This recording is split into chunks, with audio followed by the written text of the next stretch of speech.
Si vous êtes prêts, je donne tout de suite la parole à Maëlys Lévite et à Stéphane Chapman pour nous faire part de leur troisième journée de travail samedi 8 juin dernier, tout ce qu'ils ont fait avant et tout ce qu'ils ont fait depuis. Et donc la parole est à vous. Bonjour.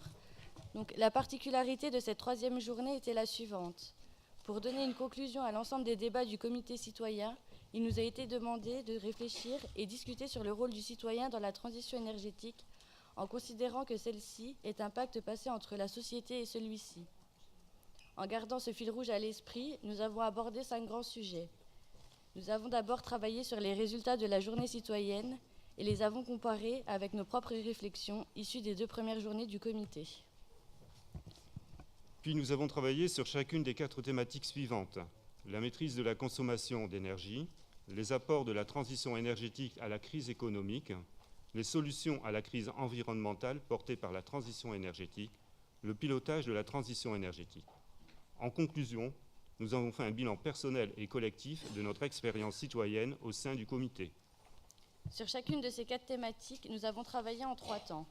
Analyser la vision citoyenne de la problématique, travailler en comité pour faire ressortir ce qui, selon nous, sont des leviers d'une application du citoyen sur le sujet. Enfin, prendre connaissance des leviers et mesures issues des groupes de travail du CNDTE. En bilan, nous devions pour chaque thématique faire des recommandations.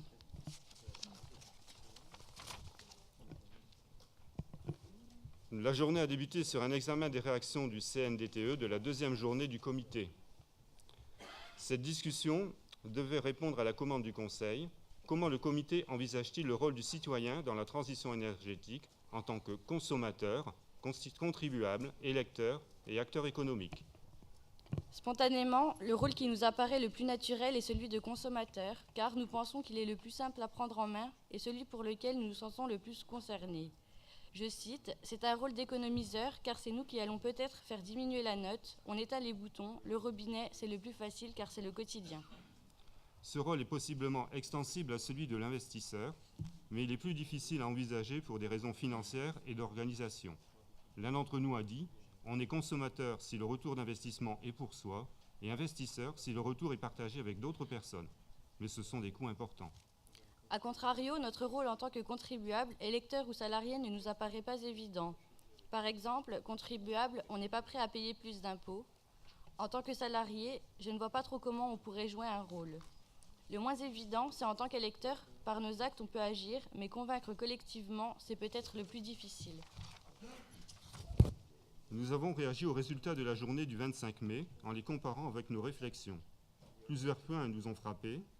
D'abord, certaines réponses résonnaient avec nos propres réflexions. Dans la prise de conscience collective, je cite, « Il montre une prise de conscience qu'on est tous dans le même navire et qu'il faut qu'on bouge tous ensemble. » Mais aussi sur les freins, car ils ont souvent exprimé les mêmes blocages qui les empêchent d'être acteurs de la transition énergétique. Comme par exemple, ce sont les mêmes problèmes qu'on rencontre, ce qu'on peut avoir comme difficulté soi-même, les déplacements, pour investir, les crédits d'impôt supprimés. L'un de ces blocages est le manque d'informations fiables sur les solutions. Je cite, « Il y a 20% qui répondent « Je n'ai pas suffisamment d'informations sur les solutions existantes » et on retrouve à peu près le même pourcentage sur la non-confiance dans les offres existantes et dans les professionnels.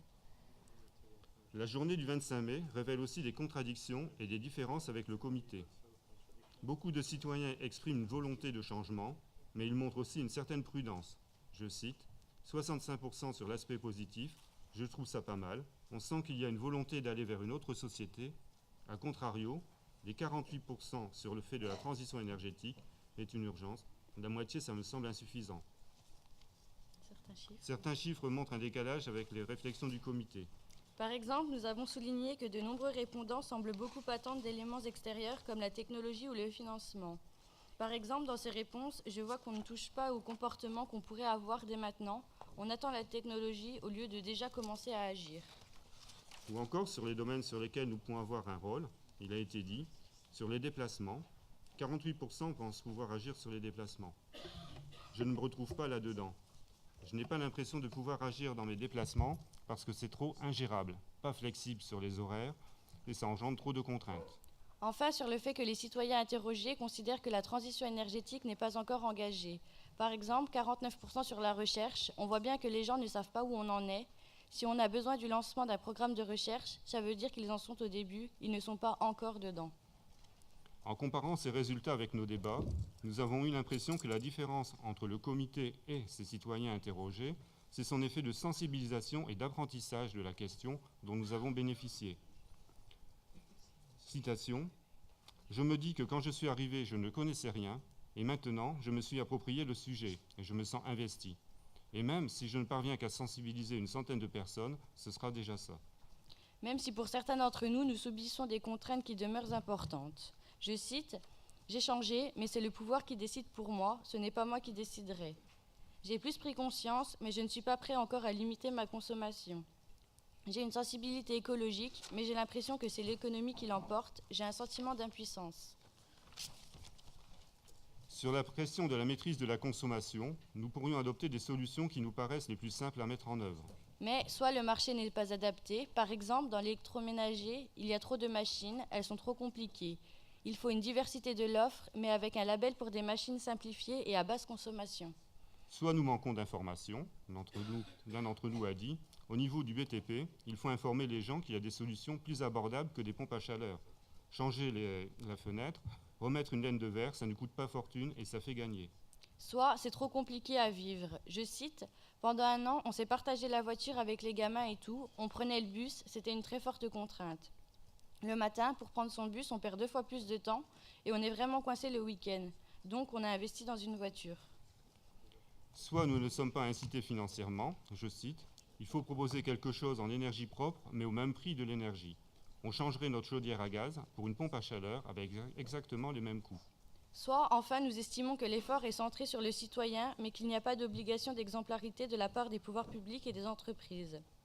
Par exemple, on ferme des lignes de train ou de bus, on réduit les fréquences, les bâtiments officiels restent allumés la nuit, donc les services publics, les pouvoirs publics, les entreprises ne jouent pas le jeu. Nous avons réagi de façon assez mitigée aux mesures proposées. D'abord, ces mesures semblent très centrées sur les professionnels et peu sur le citoyen. Ensuite, certaines mesures nous paraissent assez floues ou difficiles à juger par leurs effets. Les guichets uniques peuvent être intéressants si on nous apporte une réelle compétence dans l'information proposée. Les plateformes d'artisans ne nous semblent pas résoudre les questions de la confiance et du prix. D'autres mesures nous semblent avoir un effet limité et nous paraissent assez peu innovantes. La baisse de la TVA nous semble être une mesure assez peu ambitieuse, ni vraiment fiable, car on a déjà vu plusieurs hausses de la TVA après des baisses. La limitation de vitesse peut être efficace, mais est peu innovante. Le déblocage des PEE, qui nous semble jouer à la marge et ne concerne pas tout le monde. Certains leviers, en revanche, semblent répondre à notre demande de garantie de fiabilité. La réforme du diagnostic thermique, qui devrait être une vraie promesse en termes de compétences et d'impartialité, le système de financement en garantie sur fonds publics, qui nous donne l'impression d'une vraie volonté politique, la proposition sur l'accès au PTZ dans les zones urbaines peut paraître discriminatoire pour certains d'entre nous, mais elle garantit une certaine efficacité pour réduire les transports automobiles. Nous recommandons donc au CNDTE d'aller vers les directions suivantes. Mettre en place des informations et des diagnostics fondés sur la compétence et l'impartialité, car aujourd'hui l'information sur la maîtrise de la consommation nous paraît peu fiable et basée sur des argumentaires commerciaux. Assouplir les normes pour permettre aux particuliers de réaliser lui-même les travaux qu'il juge nécessaires pour baisser sa consommation d'énergie. Inciter financièrement tout ce qui limite les transports des marchandises et des personnes. Favoriser les circuits courts, favoriser les transports collectifs, baisser les taux des prêts immobiliers en zone urbaine, comme les mesures sur le PTZ ou les prêts pour travaux d'amélioration énergétique. Inciter financièrement à l'achat d'appareils ou de systèmes de chauffage basse consommation pour que le prix d'achat soit égal à celui des appareils plus énergivores. Mettre en place une politique de financement volontariste, par exemple le plan de financement garanti sur fonds publics ou bien la baisse de la TVA sur l'électroménager de classe A. De manière générale, nous nous sentons très peu acteurs du choix du bouquet énergétique, car nous nous sommes habitués depuis longtemps à ce qu'on nous impose ce choix, soit par l'État aujourd'hui, l'Europe, soit par EDF. Alors se projeter dans un rôle individuel nous paraît très complexe. Je cite, « Je ne comprends pas comment on peut se sentir acteur alors que c'est le gouvernement et l'Europe qui veulent choisir les énergies. » Le seul volet du choix énergétique qui paraît éventuellement à notre portée est celui des énergies renouvelables. À un niveau individuel, nous pourrions avoir la possibilité de choisir son opérateur selon la composition des bouquets proposés, mais cette possibilité est limitée à l'habitat individuel. Par exemple, quand un propriétaire fait construire un immeuble collectif, il y a un cahier des charges, il n'a pas le choix de son énergie, ou alors il l'impose à ses locataires. À ce niveau individuel, nous nous méfions des offres commerciales et nous souhaitons pouvoir nous appuyer sur une information et des offres labellisées. Par exemple, il faut que la prise de décision de l'individu soit accompagnée par une offre garantie labellisée par l'État, un label énergie propre par exemple. Au niveau collectif, il faudrait pouvoir investir dans des projets de coproduction. Je cite, « Participer à des projets locaux en investissant un peu d'épargne dans les projets de production propre de proximité. » Les leviers et mesures proposés par le groupe de travail du CNDTE nous paraissent basés sur une idée essentielle, l'assouplissement de la réglementation sur le photovoltaïque et les éoliennes. Nous pensons qu'il y a là un vrai levier parce que les règles d'installation sont très complexes et bloquent les motivations des particuliers. Citation, « Pour installer le photovoltaïque en termes réglementaires, il y a beaucoup de freins pour y arriver, c'est trop complexe. » Le photovoltaïque nous paraît plus concret parce que c'est la seule possibilité individuelle d'accéder à une énergie renouvelable. La mesure sur les éoliennes de petite taille nous semble plus dédiée au regroupement collectif. Mais cette solution est plus difficile à imaginer car elle implique une organisation nouvelle et un peu inédite entre habitants. Par exemple, je ne vois pas comment ça peut marcher, ça doit être assez compliqué, mais c'est parce que c'est nouveau que je dis ça. Ces mesures se distinguent concrètement des autres car d'une part, elles mettent en place la possibilité plus grande d'agir pour le citoyen et d'autre part, elles privilégient le niveau local. Car pour le choix des deux autres volets du bouquet, nucléaire et gaz de schiste, évoqués par les groupes de travail du CNDTE, ils nous échappent complètement. Nos recommandations au CNDTE portent sur les leviers et solutions qui pourraient rendre le citoyen plus acteur du bouquet énergétique. 4 dimensions sont envisagées. En premier lieu, la mise en place d'une information fiable et labellisée sur les dispositifs. En deuxième lieu, la nécessité d'un engagement des professionnels sur les résultats espérés d'un changement d'énergie, car changer de système de chauffage ou de voiture reste aujourd'hui un investissement à risque. Je cite, « Nous n'avons que des promesses commerciales, il faudrait avoir un engagement clair sur le résultat, avoir quelque chose de clair pour contrôler et réduire notre consommation. Ça obligera les opérateurs à se professionnaliser. » En troisième lieu, l'assouplissement des règles de revente à l'opérateur qui sont aujourd'hui peu incitatives et contraignantes. Enfin, une moralisation financière, car nous avons le sentiment que les marges du secteur se constituent sur le dos du consommateur.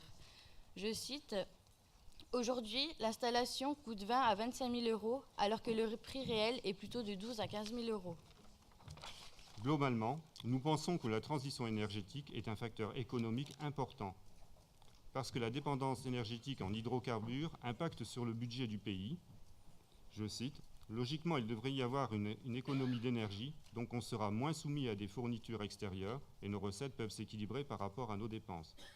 Et parce que l'énergie impacte aussi sur les budgets des foyers, les plus modestes, ce qui pose la question de la précarité énergétique. » Mais pour nous, la transition énergétique ne peut pas être une solution à la crise économique que nous vivons. D'abord, parce que l'aspect énergétique n'est qu'une partie de l'économie. Je cite, « Je pense qu'on aurait déjà mis plus de moyens pour qu'on passe à l'énergie renouvelable directement. S'il n'y avait pas que ça comme problème, ça serait déjà fait. » Ensuite, parce que la transition énergétique est un processus sur du long terme, alors que la crise, c'est maintenant que nous la vivons. Enfin, si la transition énergétique est potentiellement créatrice d'une nouvelle économie, nous nous demandons si les investissements et la réorientation du marché de l'emploi qu'elle nécessite ne sont pas des facteurs de risque. Je cite, « Il faut déjà trouver de nouveaux emplois dans les énergies nouvelles, mais ce sont les anciens emplois qui sont retransformés. » Les leviers proposés par les groupes de travail du CNDTE insistent beaucoup sur la mutation que nous allons connaître. À partir de ce constat, le travail du Conseil nous apparaît comme un ensemble de mesures de préparation à la mutation. Cela nous donne l'impression que le sujet abordé par les groupes de travail est plus la création d'une autre économie que la solution à la crise actuelle. Par exemple, j'ai l'impression qu'on ne parle pas de la même chose. Je vis la crise aujourd'hui, là on me parle d'une autre société en 2050. Cela nous pose un problème d'appropriation des enjeux. Nous avons le sentiment qu'en même temps, nous devons résoudre la crise d'aujourd'hui et anticiper sur la mutation de demain, ce qui nous paraît beaucoup à la fois. Je cite, « On doit se battre contre la crise et en plus se préparer à la mutation, ce n'est pas un peu beaucoup. » Ce qui est clair en tout cas, c'est que pour que ça marche, le mot-clé est l'accompagnement de cette mutation. Accompagnement par la BPI, par des opérations de collecte d'épargne, comme le livret A, par une fiscalité écologique, par des programmes de formation. Nous recommandons donc au CNDTE de clarifier et bien distinguer les enjeux pour impliquer le citoyen sur cette question. Si l'on parle d'économie à propos de la transition énergétique, il vaut mieux parler de mutation que de crise. Comprendre la transition énergétique est déjà compliqué, il vaut mieux éviter de mélanger la crise que nous vivons et l'horizon 2050. Pour nous, cette mutation est un processus lent qui implique à terme le basculement vers une nouvelle forme d'économie, vers la création de nouveaux emplois, de nouvelles entreprises. Elle ne résout pas la crise, elle change la façon de penser l'économie. La combinaison du long terme, des conditions à remplir pour cette mutation, a pour effet de nous rendre la transition énergétique moins proche, et notre rôle y apparaît très limité.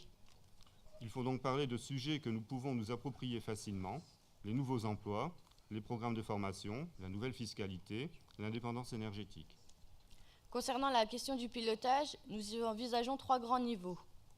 Il faut d'abord qu'il y ait un grand discours national assuré par le président qui doit donner l'impulsion.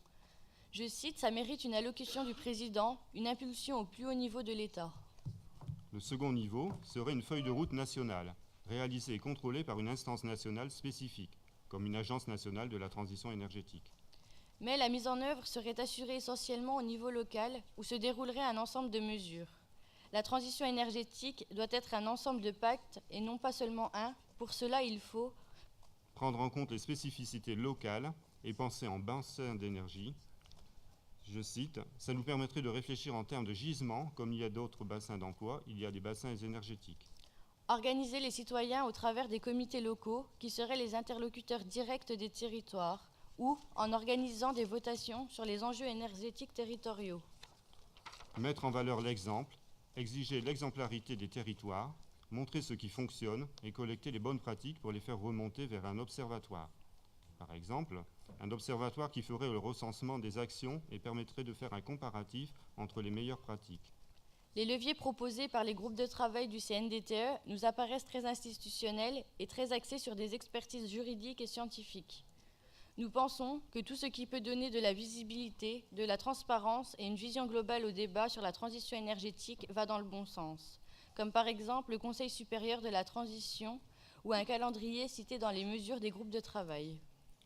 Mais à part l'extension de la loi sur les expérimentations, nous pensons que le niveau local est très peu présent et qu'il faut, à notre avis, laisser s'inventer les formes de démocratie locale pour que le citoyen puisse trouver sa place dans la transition énergétique.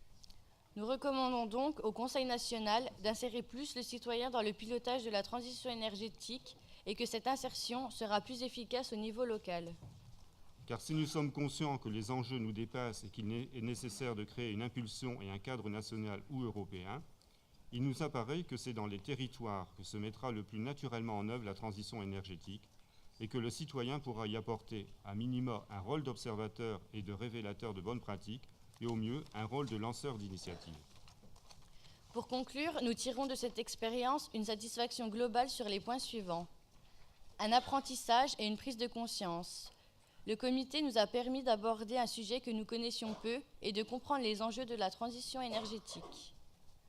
L'apport d'une expérience humaine enrichissante, faite d'échanges avec des personnes au profil et au discours très diversifiés. Le caractère inédit et innovant de l'expérience. Nous avons été investis dans un rôle d'acteur officiel du débat qui non seulement nous a permis de nous impliquer sur la question, mais nous a également fait prendre une responsabilité importante. Nous exprimons ici l'espoir que l'expérience sera reproduite sur le sujet, mais aussi sur d'autres thématiques. Il y a néanmoins quelques améliorations à apporter à ce dispositif. Globalement, nous avons l'impression de manquer de temps et d'informations. Nous avons eu parfois le sentiment d'être un peu trop recadrés ou guidés dans l'animation en raison de la densité des journées. Nous étions en effet parfois interrompus dans nos prises de parole sur un sujet spécifique pour respecter le timing du programme de la journée. 3 jours pour aborder et diriger de tels enjeux nous paraît être une durée trop courte. Des informations qui nous ont paru souvent trop denses à digérer et à comprendre. Il aurait fallu, à notre avis, pouvoir rencontrer d'autres profils d'intervenants et notamment des élus.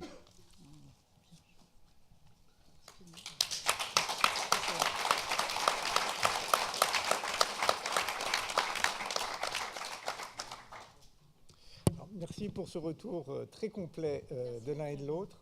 Merci au nom de tout le comité, de vos 18 collègues, à la fois sur ce qui s'est passé et sur votre retour d'expérience également. Je pense que c'est très précieux. Je pense qu'il doit y avoir beaucoup de questions et d'interventions. Jacques Bucchi. Oui, tout d'abord de dire que nous sommes représentants de collectivités, AMF et autres associations de représentants des territoires. Je pense pouvoir dire au nom des uns et des autres que nous sommes ravis de vous entendre, en particulier quand vous évoquez la place que doit jouer la collectivité locale et le territoire. Et on ne va pas débattre très longtemps sur ce sujet ce matin, on n'a pas le temps, mais vous avez fait la proposition de rencontrer les élus. Moi, je souhaiterais que cette rencontre ait lieu. Je propose à Madame la Ministre de faire en sorte qu'elle puisse se faire, qu'on ait un échange approfondi, parce que je pense que le croisement de vos idées et des nôtres pourrait faire progresser la cause. Nous avons noté, Monsieur Jacques Bucchi. On note toujours ce que vous proposez. Noté ? Non, plus que noté. Ah, merci. Marc Lédisca. Oui, je voudrais remercier aussi au nom de l'ensemble des ONG environnementales les interventions des citoyens, et je ferai des remarques sur trois aspects. De mon point de vue, ça nous renvoie beaucoup à notre image à nous, le Conseil national. Ce que vous avez dit nous interpelle sur ce qui a marché ou pas marché dans la communication, mais représenter les choses. Je pense que là où ça a à peu près marché, c'est le rapport à l'espace. Vous avez bien vu que la transition, c'était des décisions nationales, vous en appelez au président, mais que sa mise en œuvre sera dans les territoires, sera vers les citoyens. Ça, c'est quelque chose qui est une évidence pour nous, et visiblement, le message est bien passé. C'est bien comme ça que ça va jouer. Par contre, là où on a un peu raté, c'est le rapport au temps, parce que vous avez... la vision de long terme ne vous parle pas beaucoup. 2050, on en parle beaucoup, évidemment, parce que c'est là qu'il faut avoir réussi la transition. Mais c'est le démarrage que vous ne voyez pas, et nous aussi, on a ce même problème. Ça fait 10 ans qu'on en parle de ces choses-là, on en parlait déjà dans le Grenelle. Des décisions ont été prises, ça a été arrêté, vous le savez, sur les crédits d'impôt, par exemple, vous l'avez cité. Aujourd'hui, ce dont on a besoin, c'est des décisions politiques ambitieuses, rapides, mais qui se mettent rapidement en route. Mais la transition, elle a déjà commencé en réalité dans certains territoires. Certains acteurs, des collectivités, des entreprises, des citoyens commencent à s'organiser. Donc c'est ça qui existe déjà et qui n'a peut-être pas été perçu. Mais ce rapport au temps, il faut raccorder les deux, entre le temps long et le temps court. Vous avez par exemple cité quelque chose qui me paraît très important, c'est la R&D. On en parle beaucoup. Bah oui, aujourd'hui, il n'y a pas besoin de R&D pour faire la transition. On a déjà beaucoup de choses en magasin. On sait faire déjà beaucoup de choses. Et ça, c'est un message peut-être qui n'est pas très bien passé. Pour moi, c'est collectivement une espèce d'erreur. Dernier point, et là, je suis directement concerné en tant que directeur d'un espace info-énergie dans la région lyonnaise. Vous avez martelé le besoin d'informations indépendantes, objectives. Eh bien, c'est ce que nous disons nous aussi depuis des années. C'est ce que nous pratiquons. Nous sommes quelques centaines en France, dans des associations qui sont précaires en termes de statut. On a des fois des sous pas de sous. Ça ne va pas trop bien en ce moment. On discute sur le guichet unique. Il y a besoin que les citoyens exigent ce service public de l'information objective sur l'énergie. Nous avons les savoir-faire, on les a, les connaissances, etc. Nous sommes indépendants. Et ça, c'est vraiment important. Donc cet aspect formation et information au plus près du citoyen, je pense que Madame la Ministre, vous étiez aussi récemment aux Journées des EIE, je pense que vous avez été dans le débat. Aujourd'hui, il y a des décisions qui sont en train de se prendre. Je souhaiterais que cette dimension d'indépendance, d'objectivité et de compétence soit bien prise en compte. On a besoin de compétences sur l'énergie et pas seulement sur les mécanismes de financement du type ANA, etc. On peut en reparler si vous le souhaitez. Et enfin, un exemple tout bête, ce qui est en train de se passer, il y a un débat aujourd'hui au niveau européen sur l'étiquetage des appareils électroménagers. Vous avez l'étiqueté sur le frigo pour l'instant, demain ce sera sur tous les appareils.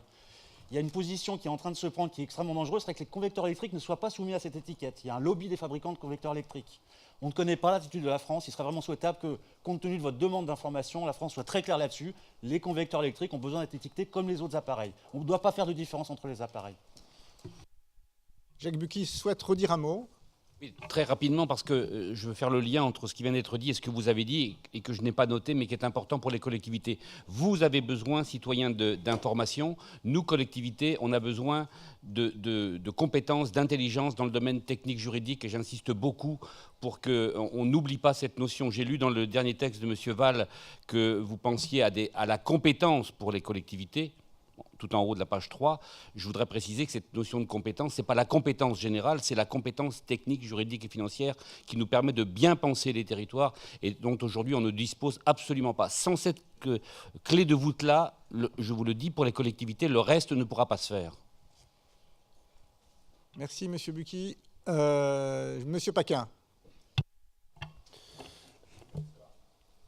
Oui, Laurent Paquin, donc effectivement FNSEA. D'abord, féliciter le comité des citoyens pour tous les travaux, en particulier ceux d'aujourd'hui, mais je pense qu'on peut le dire sur tous les travaux qui ont été réalisés, parce que vous nous avez à chaque fois apporté un éclairage intéressant, et encore cette fois-ci dans le travail qui a été fait. Alors, tout ce que vous avez dit est important. Je vais simplement cibler un point qui nous paraît effectivement important, c'est ce problème d'information du citoyen et de connaissance des choses. Et il est vrai que si on souhaite qu'on puisse démarrer cette transition énergétique et accélérer, parce que je pense pour ma part qu'elle est déjà démarrée dans un certain nombre de secteurs, trop restreintes, pas suffisamment connues, et si on veut absolument qu'on arrive à la démarrer, ça passe effectivement par de l'information, par de la connaissance, par de la capacité à savoir qu'est-ce que chacun peut faire chez lui, dans son entreprise, dans son activité, dans son métier, dans ses différentes activités, pour améliorer, pour diminuer sa consommation d'énergie, pour faire un certain nombre d'économies de ce côté-là. Et je pense que si on veut vraiment l'engager, ça ne passera pas uniquement par des contraintes, mais par de l'information, par de l'incitation, par une volonté de faire avancer les choses. Et je vous remercie d'avoir mis cet élément-là de l'information en avant, parce qu'on n'en fera jamais assez sur le domaine. La preuve, c'est quand on regarde, ça a d'ailleurs été dit par le réseau des étudiants tout à l'heure, très peu de gens sont au courant aujourd'hui du débat, ne serait-ce que du débat, alors sans rentrer dans le détail des possibilités qu'il y a et des solutions qu'on peut avoir sur le sujet. Donc là, on a un vrai gros enjeu en termes d'information et de formation sur ce thème-là en particulier. Merci Gilles Vermaux-Desroches. Et ensuite, une ou deux autres interventions et nous passerons à la journée citoyenne. Oui, moi je voudrais aussi ajouter ma voix à tous ceux qui vous remercient et se dire que finalement, c'est pas pour ne pas être constructif, au contraire c'est pour l'être. On aurait peut-être dû entendre vos propos avant de se mettre à travailler, parce que ce que vous dites là me paraît assez capital et on peut bâtir dessus. D'ailleurs, on le voit dans les interventions des uns et des autres. C'est aussi promesse de consensus entre les différents acteurs qui sont ici, et c'est pas rien. Première remarque. Deuxième remarque qui ressemble un peu à celle que j'ai faite ce matin, mais puisque j'ai décidé que je la martellerai, j'irai encore plus loin. Ça montre bien que la transition énergétique se fait avec les hommes et les femmes, ceux d'aujourd'hui. Vous intervenez beaucoup, c'est par exemple ce qu'il y a dans votre page, alors je ne sais plus combien elle est, 20, sur la quadrature complexe d'un cercle où il faut améliorer les enjeux environnementaux, faire la transition énergétique et en même temps régler la crise dans laquelle on est aujourd'hui. Et qu'il n'y a pas un jour où on résout l'un et un jour où on résout l'autre, sans se dire qu'il y a des interdépendances entre l'ensemble de cette réalité et qu'il est question de compétitivité quand on parle de la transition énergétique. Et je trouve que la manière dont vous l'amenez sur la table me paraît intéressante, d'autant que ça vient des citoyens et que, comme on le disait précédemment, personne ne représente l'ensemble des citoyens, pas plus les syndicats, les collectivités, les ONG que les entreprises, mais qu'ensemble, et dans la voie que vous présentez, il y a une certaine logique de consensus qui paraît intéressant et instructif pour nous tous. De même que je partage ce qui a été dit sur les technologies qui existent déjà et qu'il n'est pas toujours que question de R&D, mais il est question aussi de mettre en œuvre ce que l'on a cherché. Et au fond, ce que vous dites fait l'écho à une des premières interventions qui avait été faite sur ce comité des citoyens, dans lequel il avait été dit que les citoyens français faisaient confiance dans leurs ingénieurs.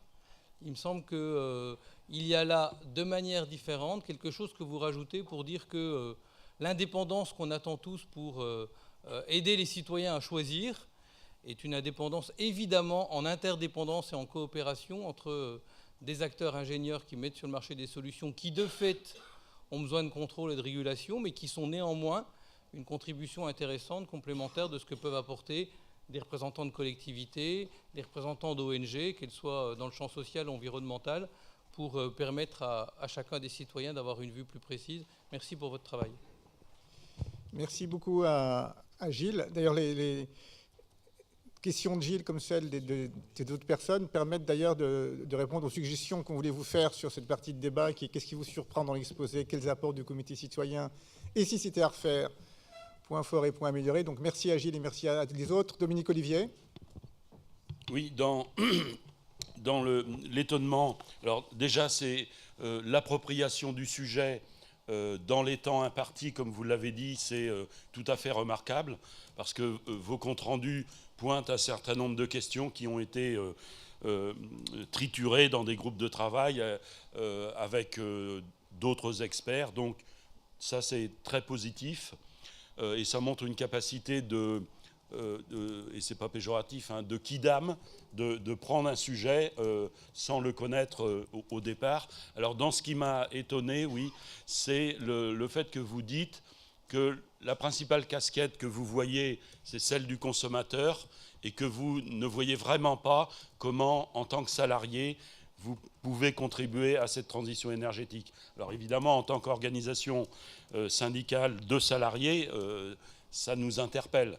Alors nous, on y a réfléchi, je pense, tous, les confédérations syndicales, et on a quand même des idées, on en a pas mal, et surtout, il y a la vision que on est salarié d'une entreprise, et donc la question est comment mon entreprise contribue ou non à cette transition énergétique et comment elle s'implique. Et du coup, si votre entreprise doit s'y impliquer, vous aurez un rôle à jouer dans cette aventure. Voilà, merci.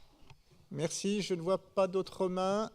S'il n'y en a pas, peut-être nos deux citoyens, si vous avez envie de dire l'un ou l'autre ou l'un et l'autre, quelques mots de conclusion ou de réponse à ce qui a été dit, je vous en prie. Peut-être pour rebondir sur le dernier mot en fait, des présentations des syndicats, nous avons répondu au questionnement en tant que citoyen, c'est-à-dire le citoyen qui soit actif, c'est-à-dire travailleur ou non travailleur, au chômage ou retraité. Donc c'est pour ça, en fait, notre rôle de voir ce qu'on peut apporter dans l'entreprise, il était un petit peu exclu, puisqu'en fait, tout le monde ne travaille pas.